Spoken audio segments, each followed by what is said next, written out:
कवि जी इशारा कैलन भैया आवा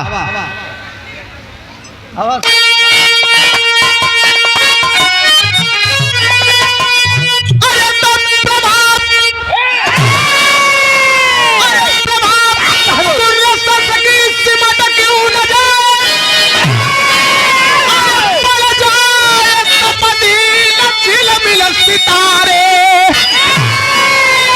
अरे उलट जाए अवनी पलट जाए अंबर अरे मिटे जाए दरिया के सारे किनारे मिटे सिंधु सरिता का संगम अनोखा अरे मिटे जाए पर्वत हिमालय की हस्ती श्राप संतों का मिटता नहीं है अरे उछल जाए दुनिया या फंस जाए बस्ती।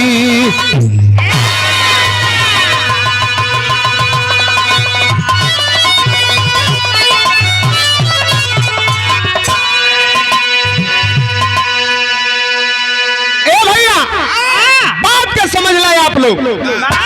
संत महापुरुष अगर उनके जबान से उनके मुख से कोई भी बात एक बार निकल जाले तो कबो वापस ना हो। चाहे सिंधु अपन किनारा छोड़ दे, अवनी मिट जाए, अंबर मिट जाए, सिंधु किनारा मिट जाए, लेकिन श्राप संत महापुरुष का मिटत ना। एक बार जबान से जो निकल गए वो निकल गए। एक लाइन गीत कवन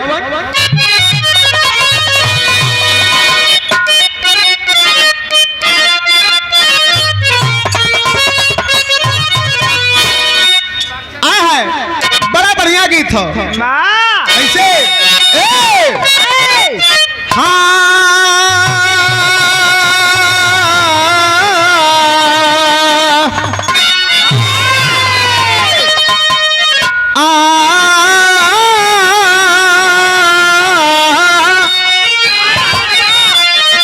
अरे जमाने में सदा टूटी हुई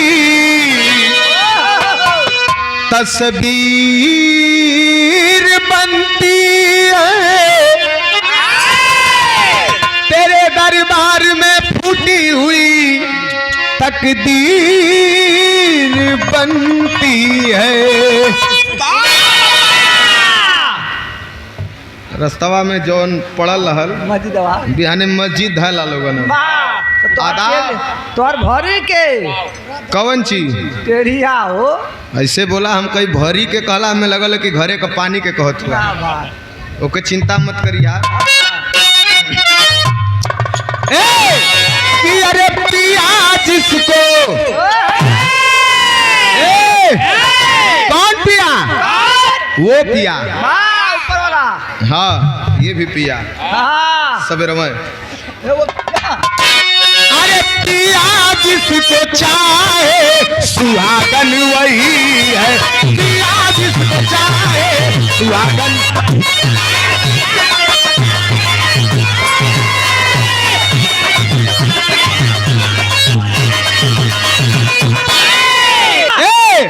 मुसलमान साथी लोग गावलन कहलन कि अरे पिया जिसको, अरे पिया जिसको चाहे सुहागन वही है, पिया जिसको चाहे सुहागन।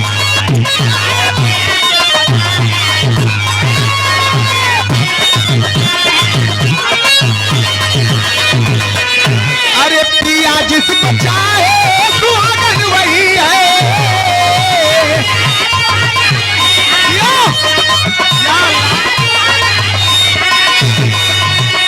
अरे पिया जिसको चाहे सुहागन वही है, सुहागन वही है। अरे जले जो लाल ला ओ, अरे चले जो पिरा में अभागन वही है, चले जो पिरा में अभागन।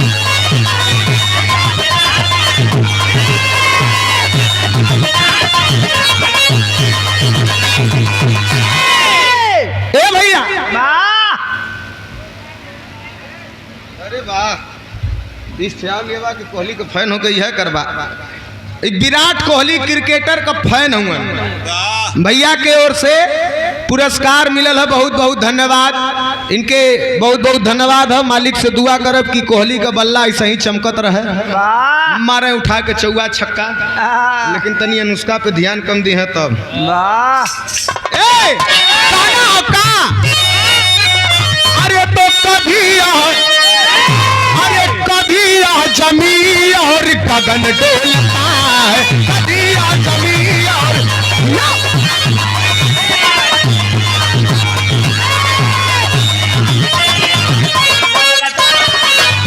अरे कभी जमी और गगन डोलता है।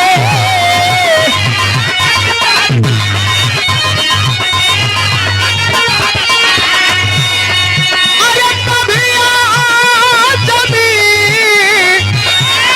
और गगन डोलता है, गगन डोलता है। अरे कभी सब ला ला ला ओ, अरे कभी सब पुरुष वचन डोलता है, कभी सब पुरुष का वचन डोलता है।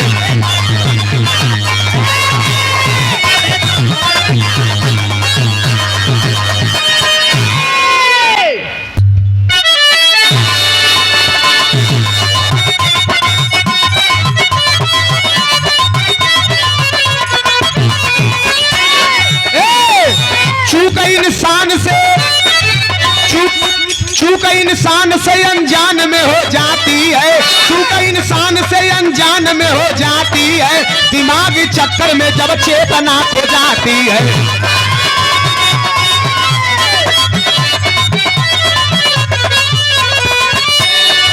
एक और चित्र से नमकीन संतरा लिए, एक और चित्र से नमकीन संतरा लिए, इंद्रपुर जा रहा मन में भारी उछालिए।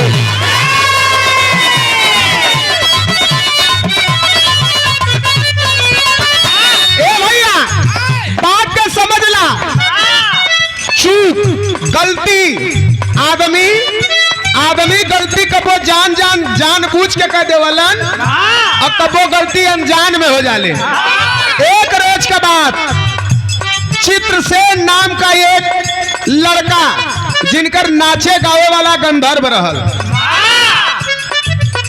स्वर्ग से नाच गाना कह के जात है आकाश मार्ग से, आ जाते जात रास्ते में एक काम कैलस का किया धोखा भारी ऊपर से थूक दिया, किया धोखा भारी ऊपर से थूक दिया, पड़ा यजुली में गालम मुनि के भारी चूक दिया।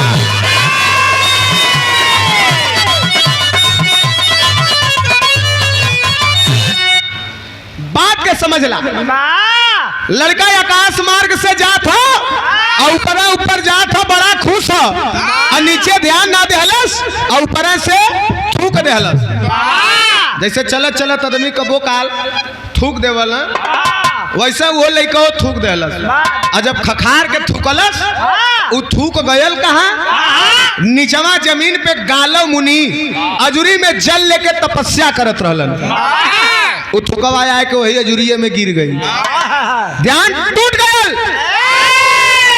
गालो मुनि का ध्यान टूटल हो। ऊपर देखलन एक लड़का आकाश मार्ग से जात हो और देख के तुरंत आवाज देलन, गालो मुनि कहलन ए लड़के, ऊपर जात हुआ नीचे ख्याल ना कैला, बरसों से तपस्या करत रही, एक क्षण में हमरे तपस्या के भंग कर देला, तो जा हम तो के श्राप देत हई, आज के 8वें दिन तुम मुरली वाले कन्हैया के हाथ से मारल जाइबा। लड़का तुरंत नीचे आयल, गालो मुनि का पैर पकड़ के लगल रोवे, सरकार गलती तो कह देली बड़ी बरियार, लेकिन हमरे अपराध के क्षमा कयल जाए। लेकिन मुनि जी मानत ना हुवन, गुस्सा में आग बबूला हुवन और बार बार यही कहलन, आज के 8वें दिन मुरली वाले कन्हैया के हाथे तुहार मौत हो जाई। लड़का लगल रोवे, लेकिन तर्ज कैसे,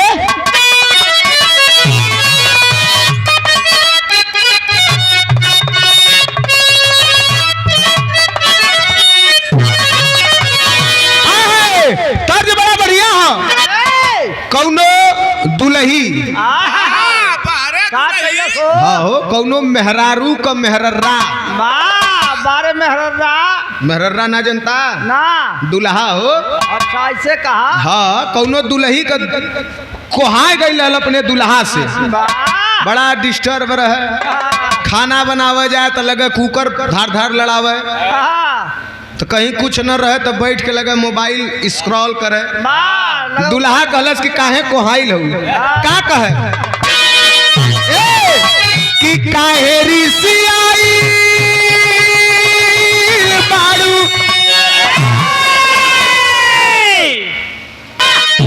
अरे त काहे रिसियाई बाड़ू अरे जान ले बुका हो अरे बोल हमरी सुगिया परान ले बुका हो ए भैया काला मुनि श्राप देहला श्राप दे के चल देहला इ लड़का रोवे लगल सबके आगे जा जाए के गुहार लगावा था कि केहू हमार जान बचाए ले कैसे अरे त रोई रोई सबके दुआर गईले हो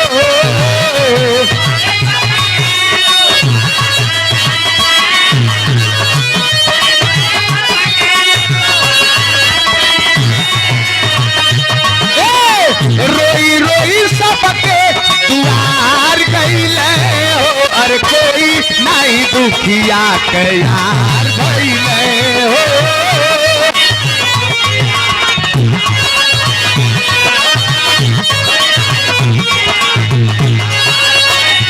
ए भैया रोवत जेकरे लगे जात सब भगा दे कि ना ना तोहरे बदे भगवान समन ले ना जाए के सब भगावे रास्ते में रोवत जात हुआ तब तक भयल का रहिया में मिले तब से मुनि नारद के हिया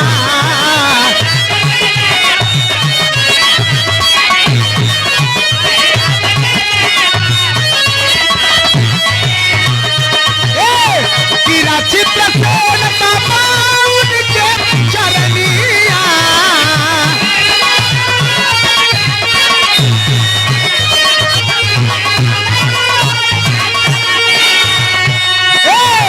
दुखवा का सगरी उधार कैले हो उधार कैले हो दुखवा का सगरी उधार कैले हो कोई नहीं दुखिया तैयार बैले हो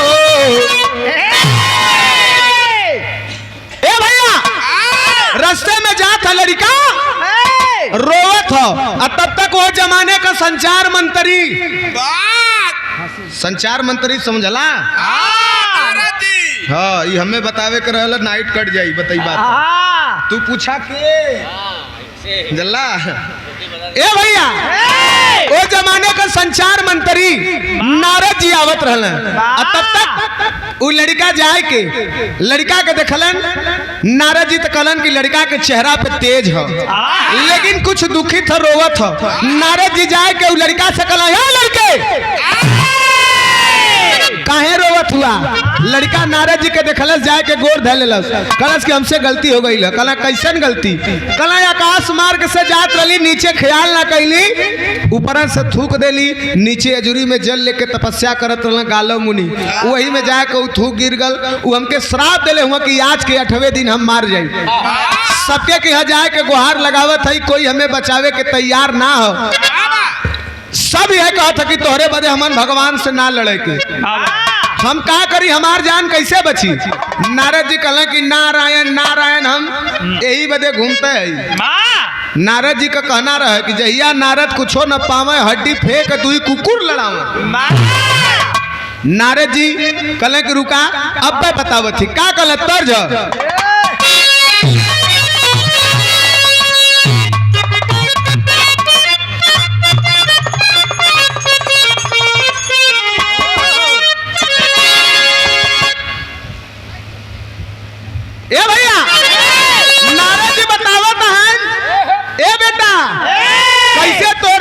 बचे उ का बताएं ए कि हंसी हंसी गोरी कहे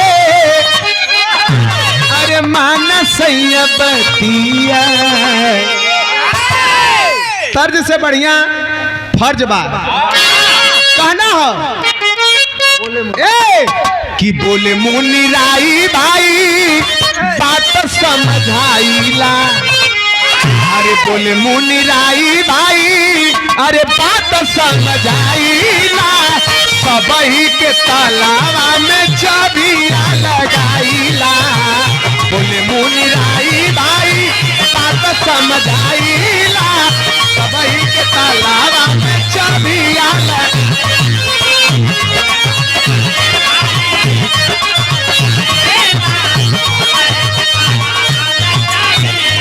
नारद जी कहले रुका रुका रुका रुका एक उपाय हमारे पास हो कला का कलन की हमरे लगे ऐसा ताली हो उस सबके ताला में लग जाले घबरा मत एक उपाय हो कला का हो कला बतावा कह सुना तब का कहे ए पांडवन के सारा हुए मनना सवरिया जाई करके धइले बारू न कर पयरिया जाई करके धइले बारू न कर पयरिया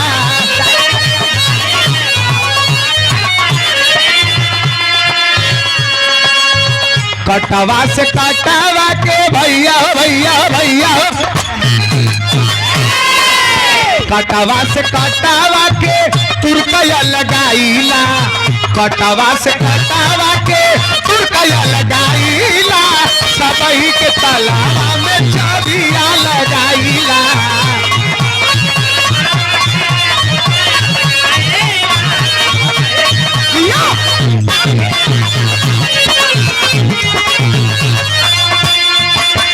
ए भैया नारद जी कहे कि सुना कत्तो जा मत अब कोई के दुआरी कोई के मदद कोई से गुहार लगावे का जरूरत ना हो तू एक काम करा चल जाई यहाँ से हस्तिनापुर हस्तिनापुर जाइबा तो वहां तो के पांचों भाई पांडव मिली हैं अब पांडव नाता में कृष्ण भगवान को बहनोई हुए कृष्ण भगवान सार लगी हैं वह तो हर जान कुल बचा सकल काहे बदे सार हमेशा बहनोई के दबाव में रहल चल जा लड़का कलेस की हाँ नारद जी वाह नारायण नारायण करत करत बतौला तो दिमाग बड़ा सटीक कला एकदम सही कला वही जात है लड़का गया हस्तिनापुर जाए के दरवाजा खटखटौलस पांच भाई पांडव और वही पांडव में से एक भाई नकुल निकल के बहरे अलन दरवाजा खोलन तो लड़का से पूछलन का बात है लड़का रो रो के सारी बात बतौले है तब देखा तर्ज है ये बड़ा रंगीन तर्ज है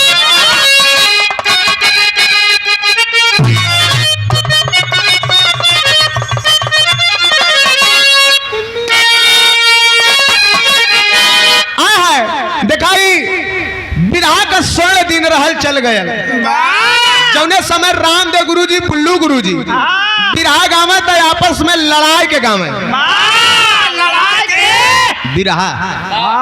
विरहा लड़ा के गाँव जल्ला मंच पे लोगन रहे तो एकदम जनाए की एक दूसरे के दोनों जाने कट्टर दुश्मन हुए नहीं उनकर बर्दाश्त करे नहीं उनकर बात का काट बात धून का काट धून बिरहा का काट बिरहा तेरी का काट तेरी से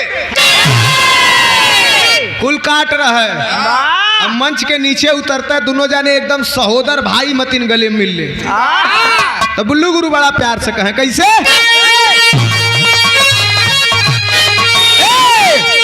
कौनो मेहरारू कहे दुल्हा बड़ा उजड मिल गल है उजड हाँ बड़ा उजड रहा सरवा वो कहे दुल्हिया का कहाँ वाली चच्चा बता दे तो हर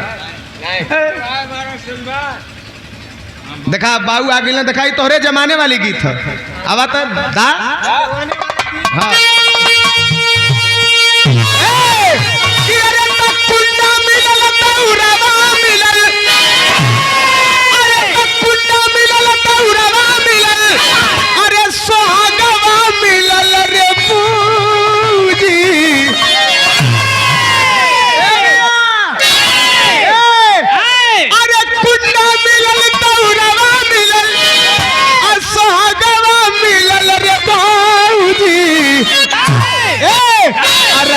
से जरिया के नीचे नयावा मऊ का मिलल रे बाबूजी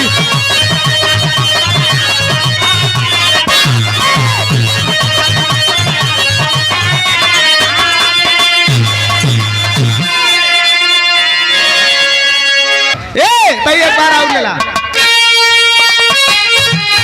अरे नकुंडा मिलल तौरवा मिलल अरे सागवा मिलल रे बाऊजी अरतिया से जरिया पे गोलू मिलल मऊगो मिलल रे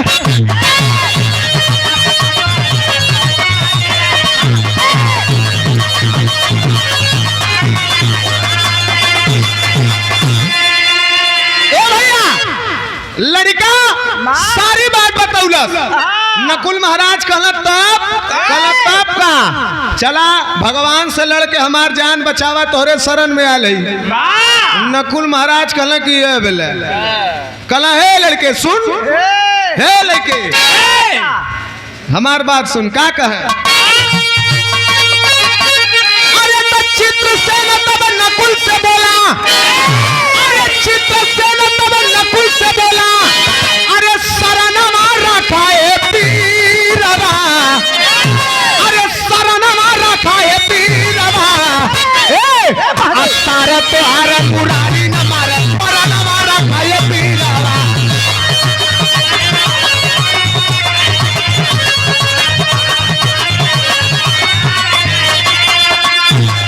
अरे तबला सितारा सरंग का जग में अरे शरणमा रखाए पीरवा अरे कुंती कुमार जुझारा पहाड़ शरणमा रखाए पीरवा कुंती कुमार जुझारा पहाड़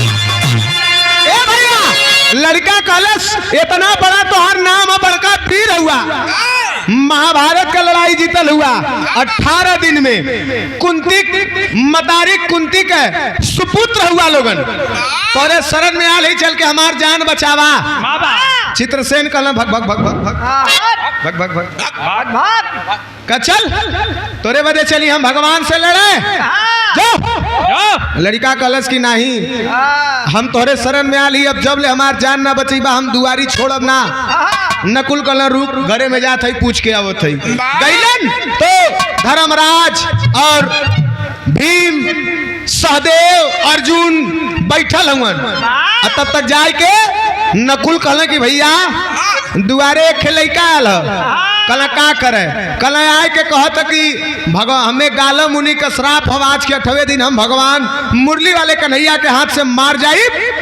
चल के हमार जान बचावा भगवान से लड़े के होई अर्जुन कहला अरे मर्दवा ओके यहाँ से जल्दी भगवा हमन भगवान से लड़े के भगवान का हमन खुदा रिश्तेदार है भगवान का हमन खुदा भक्त है ओकरे बदे चले के भगवान से लड़े जल्दी भगवा लोगन भगावे के कहत हुन तब तक वही घरे में बैठल रह के आनंद कंद सच्चिदानंद श्री कृष्ण भगवान यदुवंश शिरोमणि कृष्ण भगवान का बहिन सुभद्रा सुनले हैं इन बात के पहरे निकल है ना आग बबूला है का कहली तर्ज देखा रामदेव गुरु जी गौलन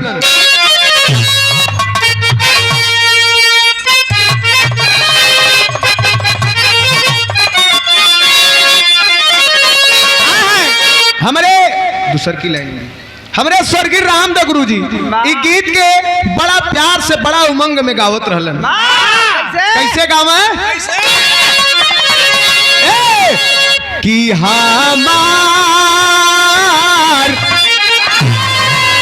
अरे हमार पाए जे पर राजा ही राजड़ा का हमारे पाए जे पर राजा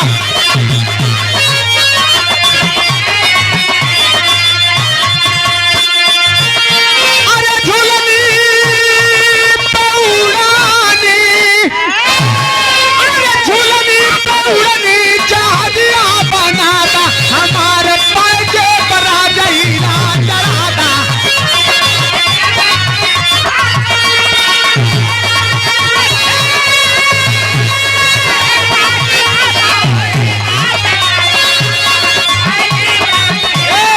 ई रामदेव गुरुजी गावत रहलन, लेकिन बुल्लू गुरुजी तई से के बदल के गावन।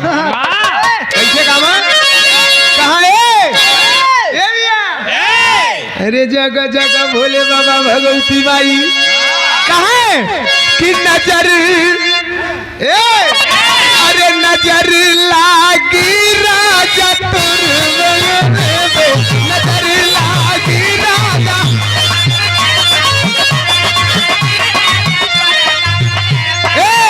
एक लाइन और कहा अरे जो मैं राजा,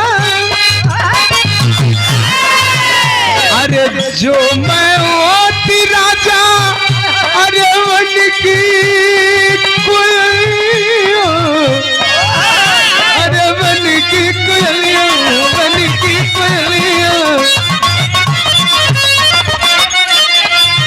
जो मैं होती राजा वन की कोयलियों,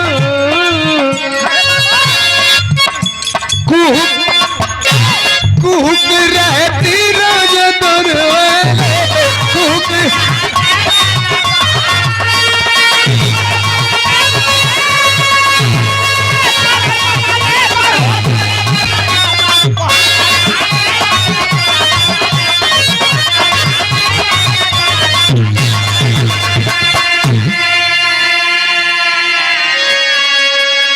बस करा, मुहवा ना दुखा तो पेटवा ना भरत तो मुँह ना दुखा था।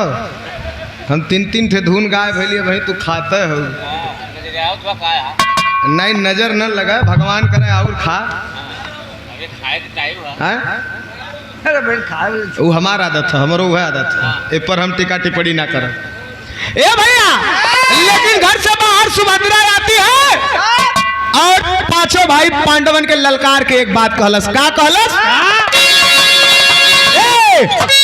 पहिरला, अरे पहिरला चूड़िया राजा बन जा बहुरिया, पहिरला चूड़िया राजा।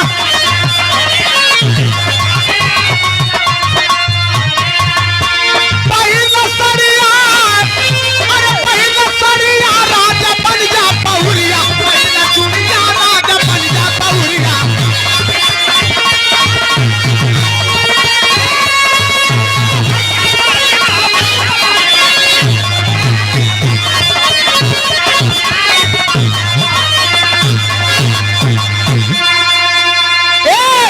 बाहर निकलल अब पांचों भाई पांडवन के ऊपर चूड़ी और साड़ी फेंक के कलश ला।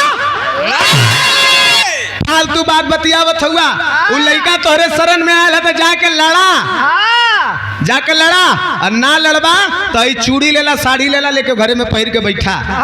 एक बात सुना, तब तक वही में भीम कहला ऐसा है 100 हाथी का बल रहल भीम के।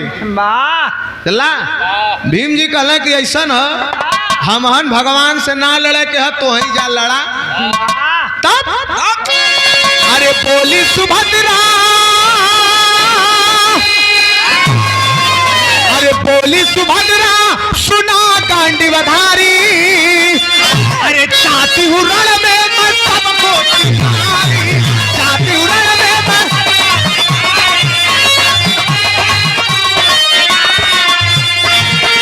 पहिला सरिया, पहिला सरिया राजा बन जा बहुरिया, पहिला राजा बन जा बहुरिया, पहिला।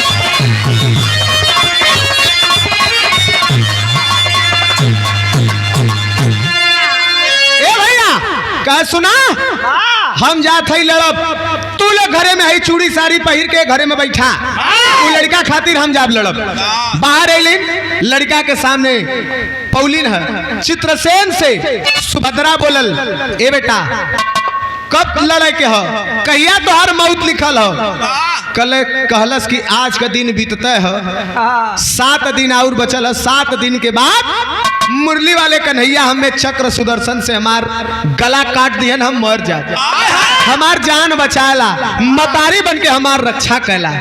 सुभद्रा कहलस कि सुना रोवा मत, तू जाए आराम से घरे, आज के 7वें दिन हम आज बीत गए हो, आज बीतत हो, आज के छोड़ दा और आज के 7वें दिन हम जाके लड़ाई के मैदान में मुरली वाले कन्हैया से लड़ के तोहार जान बचाई। लड़का खुशी खुशी अपने घरे आयल हो यार। जब श्राप के अनुसार जब दिन नियर आयल हो तो लड़ाई में एक तरफ मुरली वाले कन्हैया डटल हुवन और एक तरफ सुभद्रा अपन सेना लेके आए के रण मैदान में खड़ा होते। तब कहना है का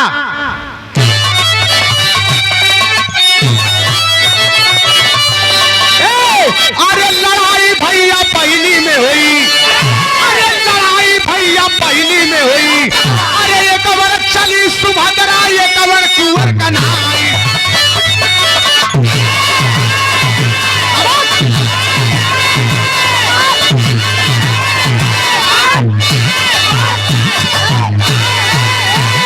शेर हुआ एक ओवर चली सुभद्रा एक ओवर कुंवर कन्हाई, लड़ाई भैया बहनी में हुई।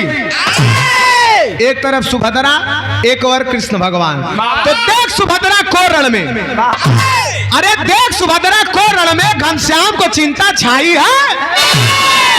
पूछ पड़े हैं कृष्ण तुरंत बहन तू क्यों लड़ने आई है? अरे भीम नकुल सहदेव युधिष्ठिर की बुद्धि क्या मार गई? बनते हैं कलाधर भीमसेन क्या उनकी हिम्मत हार गई? ये भैया सुभद्रा जब आए के लड़ाई के मैदान में खड़ा भई, भगवान मुरली वाले कन्हैया कहलन कि यार तो कौनो मेहरारू लगत था। गौर से देखलन कलन की ना ना ये तो हमार बहन सुभद्रा है। आवाज दलन कलन की अरे बहन तू कैसे? कह जैसे तू कह का करे? कह जवन करे तू आल हुआ लड़ाई लड़े? कह हाँ। कह तोरे घरे का मरद लोग कहाँ हुआ? भीम बड़का गदाधर बनलन का उनकर हिम्मत हार गई? बहुत बड़का धनुर्धर बनलन अर्जुन ऊ कहाँ हुआ? सुभद्रा कलश के सुना पहले फालतू बकवास नहीं, हमार बात सुना का कहे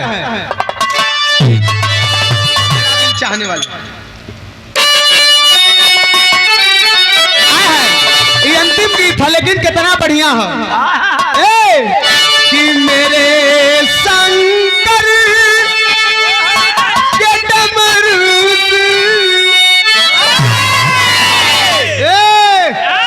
मेरे शंकर के डमरू से डिमक डिम डिम निकलता है।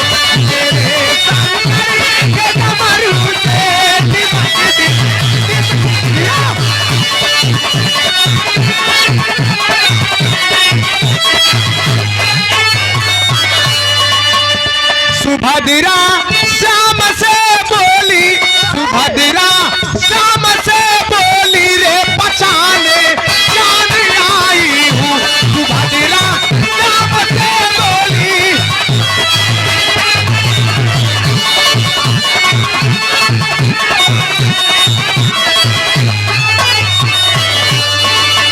सुभद्रा श्याम से बोली पहचाने जान आई हूँ रे पहचाने जान अंधेरी अंधेरी जिंदगी में मारे अंधेरी जिंदगी में अंधेरी जिंदगी में मारे उदाने।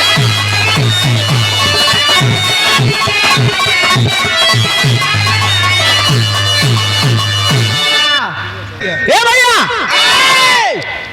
सुभद्रा कलश की सुना फालतू बकवास मत करा, लड़े आल है लड़ाई के बात करा।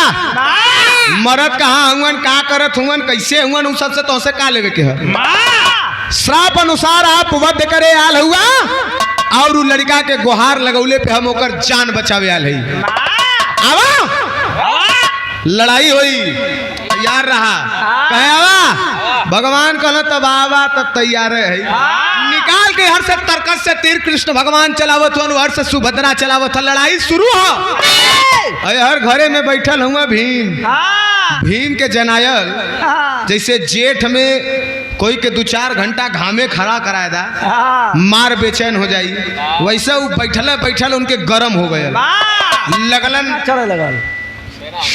हाँ फूका लगना अरे चाहिए। मर्दवा लोग कहला का भल हो, कहला चुप रहा मर्दवा, नहीं तो शर्म ना लगत है तोहरे, लाज ना आवत हो। कहला कौने बात का? तब भीम कहला का, कहला पपहट में कहना हो।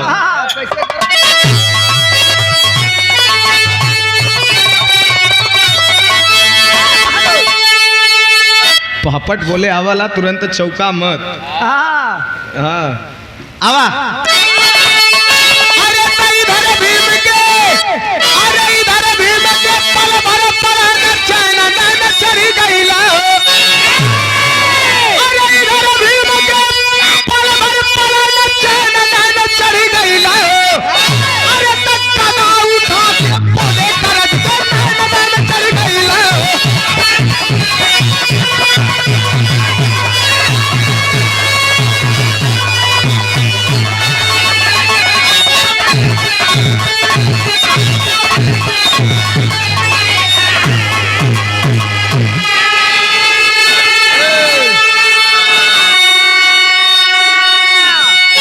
पंचमुखी मटरू भैया और भीम का नैन चढ़ल है, हर बिरहा भी चढ़ल है।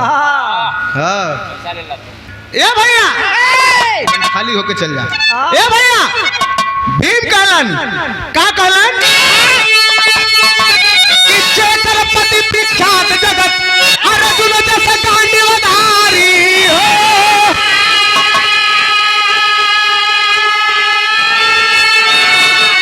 अरे नकुल सहदेव युधिष्ठिर जैसे, अरे जैसे धर्म पुजारी हो।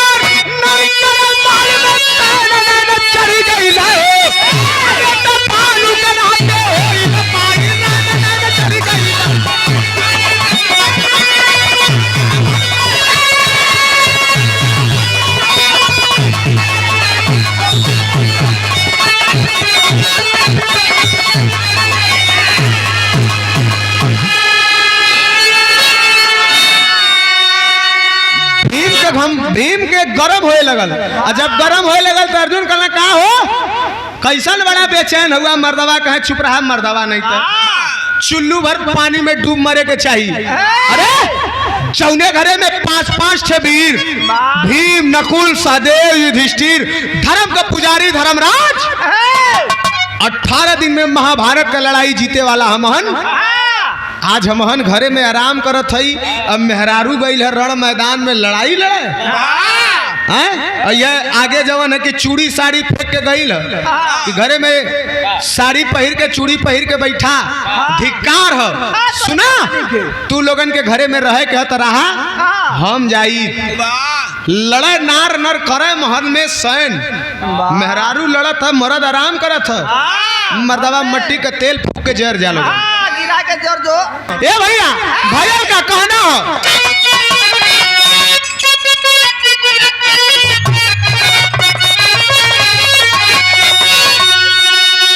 आज लगा दहला, अभी चले के है कई दिन ऐसे करबा ना, 15 दिन के बाद हमरे 13 ही का कार्ड बैठ जाएगा। हवा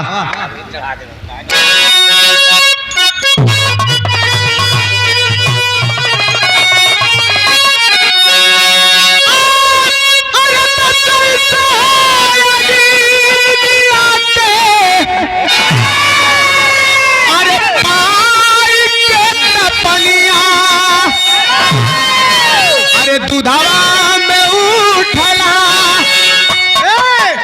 अरे दुधावा में उठला उतावला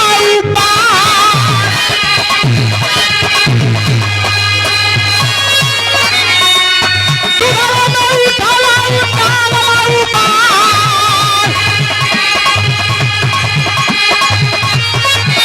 अरे वैसे भैया भीम का हो सुन के पचनिया,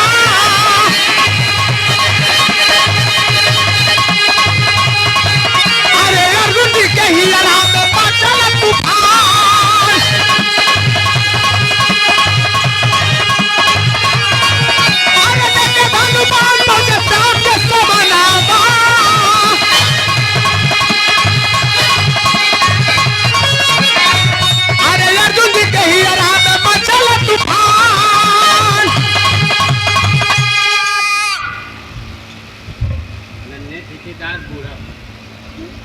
बूढ़ापुर के धरती से नन्हे ठेकेदार भैया की ओर से 51 रुपया बहुत बहुत प्रणाम।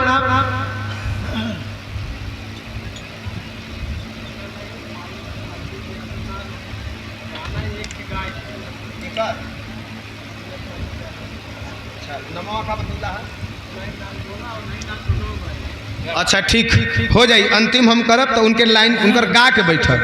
ये बिलेनिया पूरा कह ले वेदा, बीचे में टूट जाई ना। माला अगर बनत है तो धागा में फूल पड़ी तो ठीक है, अब वही में लिया के इतना बड़ा का नरियल गुह देबा तो तनी से भद्दा लगी। ये हमारे परम आदरणीय परम श्रद्धेय हमारे गार्जियन, समाज के धरोहर, समाज के श्रृंगार, मृदुभाषी नेक दिल इंसान, परम आदरणीय आप वार्ड नंबर 18 सदस्य, जिला पंचायत सदस्य के भावी प्रत्याशी हमारे अरविंद यादव, आप महानुभाव के नाम पे आयल हो और भैया का कहना है कि एक लाइन उनके ऊपर भी कुछ गा दिया तो अंतिम हम गाई के बैठे। बहुत बहुत प्रणाम हो, उपस्थित जनता के प्रणाम बा। ये भैया और भीम का बात जब कहलन कि मर्दवा नहीं था चुल्लू भर पानी में डूब मरा, मेहरारू गई घरे का लड़ा, तू लोग घरे में आराम करत हुआ, चला तू लोग जइबा तो जा, नहीं तब हम चलत है। अब भीम उठल अपन गदा उठा के ज्यों कन्हे पे रखल और तबले वही में हिलने लगल के अर्जुन वह खड़ा भइलन, कलन कि अरे यार बात तो तू सही कहला, हमहू चलब। तबले धर्मराज, नकुल, सहदेव यो लोग कहला जब तू लोग जइबा तो हमन बुझदिल थोड़ो है, हमनो चले के कुल जाने तैनात भइलन और आए के रण मैदान में खड़ा भइलन है। सुभद्रा के भगवान कहलन रुका रुका रुका, अब बाण मत चलाया, रुक जा। सुभद्रा कलश काहे भैया, काहे बाण न चलाई, डेरात हुआ का? कल डेरात ना है, तू जा घरे। कल काहे? कहे जैसे लड़े के हो उसे भेंट हो गल, अपने बगल में देखा पांचों पांडव आवत हुए, पांचों पांडव आए के सुभद्रा के आगे खड़ा भइलन, कलन की सुना गलती बहुत बड़ियार भइल है, अब लड़का खातिर हमन पांचों भाई लड़े के तू जा घरे। सुभद्रा कलश की देर आए दुरुस्त आए, सुभद्रा वहां से वापस हो गई। अब यार पांचों पांडव एक तरफ और एक तरफ मुरली वाले कन्हैया, लड़ाई शुरू होए वाला बा। तबले नारद जी देखलन, कलन अरे यार जना था ताला में चाबी गड़बड़ लग गया, गड़बड़ लग गल दूसरे ताला का। हाँ तिकोनियावा ताला में चाबी लगावे के रहल, बाकी दू वाला में लग गल, ई कवन चाबी लग गल समझ में ना आवत हो। नारद जी तुरंत एक दिमाग लगौलन, का कैलन? अरे तैयावर नारद बाबा पहुंचे पुष्करी किनारे,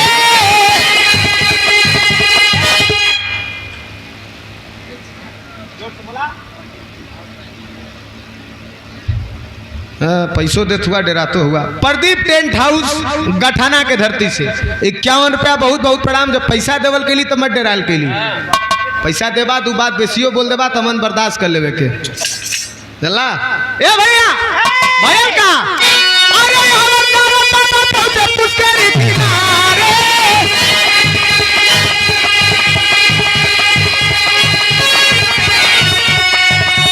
बोले मच्छर मारा बर्बारी कैसे बयान,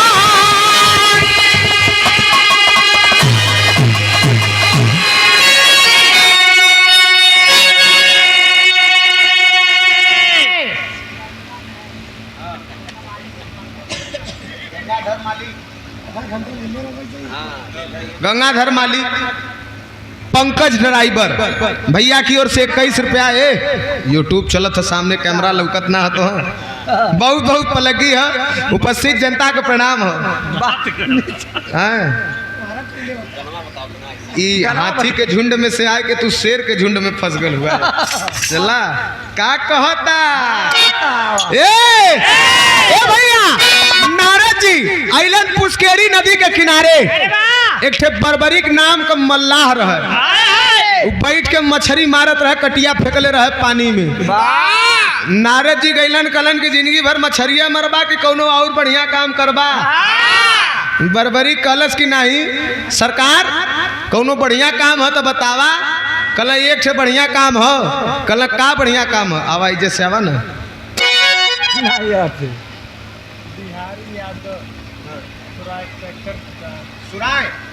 स्वराज ट्रैक्टर कुटान से। हाँ स्वराज ट्रैक्टर कुटान से। बिहारी यादव जी। कुटान से। कहाँ से? कुटान ना भैया, कुटान से। खुटहन के धरती से 201 रुपया। बहुत बहुत प्रणाम, उपस्थित जनता के प्रणाम बा। ए भैया उबरबरी कल सरकार कौनो बढ़िया काम हो तो बतावा, काहे न करब। कल एक काम करा, चल के रण मैदान में भगवान मुरली वाले कन्हैया के हाथ से अपन जान के आहुति दे देबा, सीधे बैकुंठ जइबा। हाँ कुल तोहार मुक्ति बन जाई। उत्तोड़ से उ जौन है कि अटिया कटिया जवन रहे वही पानी में फेंक के कलश किले खा जो चारा सहित। अब हम जात हई। नारद जी वो लड़का के लेके चलन और रास्ते में अपने शक्ति से, अपने तप से उ लड़का के एकदम हू बहू चित्रसेन का रूप बना देहलन। अलिया के रण मैदान में एक तरफ कृष्ण भगवान डटल हुआ, एक तरफ पांचों पांडव, वही बीचे में ले उहो अपन आवत झारत चलल आवत है। अब भगवान जब ओके देखलन चित्रसेन के, नकली चित्रसेन के, तो आओ देखलन न ताव तुरंत चक्र सुदर्शन निकलन, ओकर सर से धड़ अलग कर देलन, गर्दन काट देलन। संजय यादव भैया मुबारकपुर मिष्ठान भंडार आपके ओर से 101 रुपया। इनके मिठाई में चूटी न लगे, हमेशा ग्राहक बनल रहे, बहुत बहुत पलगी है। ए भैया तुरंत चक्र सुदर्शन से उ लड़का का गर्दन काट देलन। अब काट के ओकरे बाद पांडव से कहलन कि ए धर्मराज भैया रुका रुका रुका, अब लड़ाई बंद, तू चला अपने घरे, हम चली अपने घरे। घुमाए के अपन रथ चले लगलन। तबले अर्जुन आवाज दिलन, कहलन कि ए मुरली वाले कन्हैया कहाँ? कल शराब अनुसार चित्रसेन के मार दिले हई, अब हमें चले दा, हम चले थी अपने घरे, तू जा अपने घरे। कल कि अरे सुना सुना बहुत बड़का तहू जवन है हल्दी आयल हुआ जाए बदे, साँझ हो गई है, रात होए वाली है, लेकिन एक ठे बात सुना, त्रिकालदर्शी हुआ, तीनों लोक का मालिक हुआ, भगवान हुआ, इतनी बड़ी गलती कैला कैसे? भगवान कहलन गलती कवन गलती कर देली रे भैया? तब कहलन का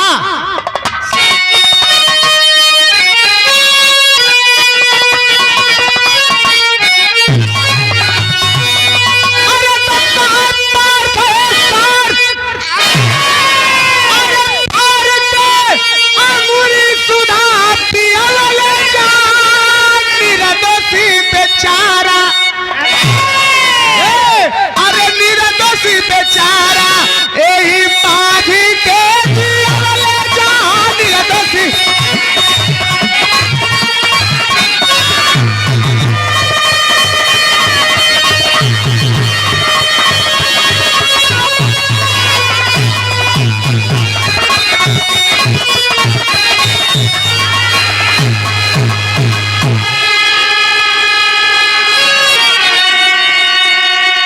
कलन की त्रिकालदर्शी हुआ, भगवान हुआ, इतनी बड़ी गलती कैसे कर देला? कल का गलती कैली? कल है जवन लइकवा के मरला है, ये असली ना है, नकली है, नकली चित्रसेन है। भगवान कल पकड़ ले भैया, जहाँ खूब मिलला वहाँ पकड़ा। ये परम आदरणीय आप Hazari Prasad paints and tiles store, परम आदरणीय आप राकेश सोनकर जी, इंद्रेश सोनकर जी, पता अफलेपुर, पोस्ट मल्हनी बाजार, जिला जौनपुर। आपके हन भैया Hazari Prasad paints and tiles store, आपके कर कमलों द्वारा 201 रुपया। बहुत बहुत प्रणाम बा। ए भैया भगवान से कहलन अर्जुन की सुना, ई जौन मरले हुआ ई नकली है, तो कल असली कहाँ है? कल असली ना मरी, सूर्यास्त हो गल, देखला ओकर मौत टल गयल। ध्यान लगौलन तो बर्बरिक नाव का मल्लाह रहे। कल अरे यार ई ऐसन चाबी के लगौलस, ध्यान लगौलन, नारद जी का चेहरा आयल। कल बारे नारद वाह जवन ताला खुले ना कर लायक ना रहल वहू के मल्ला के खोल घल्ला खोल डाला चाबी लगा के चाबी लगा के वहू ताला तू खोल देला मूर्छा खा लो। अर्जुन से कहलन कि तब अब का होई कहला होई का तोरे गलती से ही नकली मरल है यहू के जिंदा करा तब अरे तो बर्बरी को जिंदा किए कृष्ण भगवान हो अरे वही बर्बरी को महाभारत के दरमियान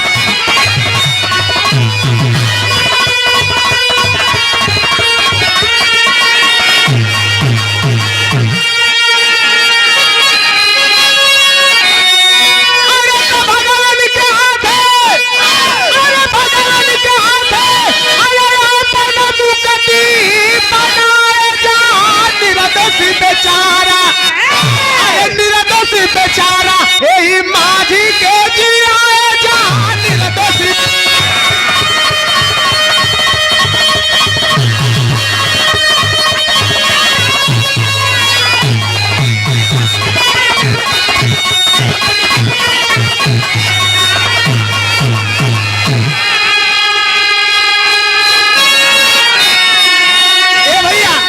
महाभारत में जो बर्बरीक नाम का लड़का रहल वही अगले जन्म का बर्बरीक मल्लाह रहल वही का गर्दन भगवान कटलन और उ लड़का कहले रहल कि हमके आशीर्वाद दा महाभारत का लड़ाई एक लौता वो शीश देखा था पर्वत पे और आज भी प्रत्यक्ष प्रमाण हो जो कि आप लोग जब जइबा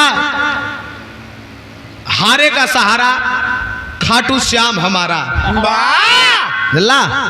आज भी वहां पे लोग बहुत परेशान हो जाला जीवन से हार जालन तो वहां जाके गुहार लगावलन तो वही बर्बरीक जेकर गर्दन भगवान कटले रहलन वही बर्बरीक और कलयुग में खाटू श्याम के नाम से मशहूर है। लोग जालन वहां पे मत्था टेकलन अर्जी लगावलन सब पर अर्जी स्वीकार होला।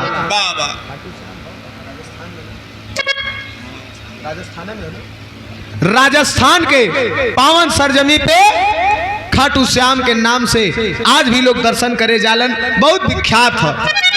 हम अनु जाए के तैयारी में है संतोष भैया जहिया चल जाए जहाँ देखा जहिया वहर से बोलावा हो जाई तहिया चल जाए के तो सबकर दुखड़ा सुने लन नहीं तू लोग मत जाया नहीं तो वहाँ चित्रसेन के बोलोगे गर्दन काटे कदे भाई लोगन का भैया भाव बढ़ गल है या तो लिखित लिखवावा कि हमार बिरहा जब रही लोगन बजई हन 1 रुपया नाइट न लिहन और जहाँ नाइट मंगलन वहाँ गर्दन कटे हाँ ठीक है नहीं तो सही होगा तू तो छतों पे कूद काट के अपन नाइट बना लेवा हाँ अरे गुरु बिहारी गुरु गणेश गुरु रामलाल की लीला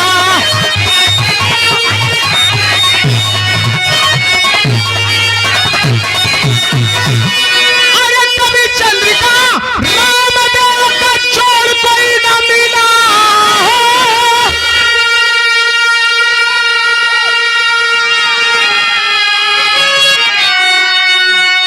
लड़ाई भैया बहनी के हुई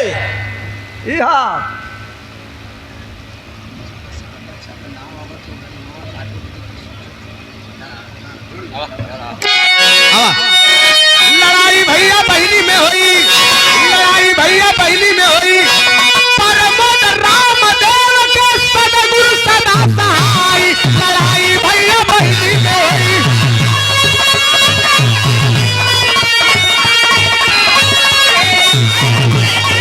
अरे जन्म जन्म का साथ है हमारा तुम्हारा ओ हमारा तुम्हारा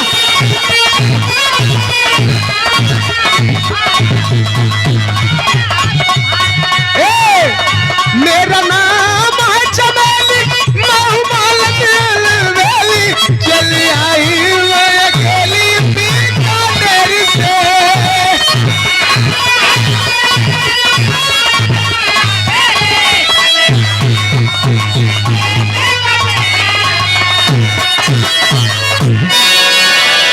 बस एक लाइन भैया का फरमाइश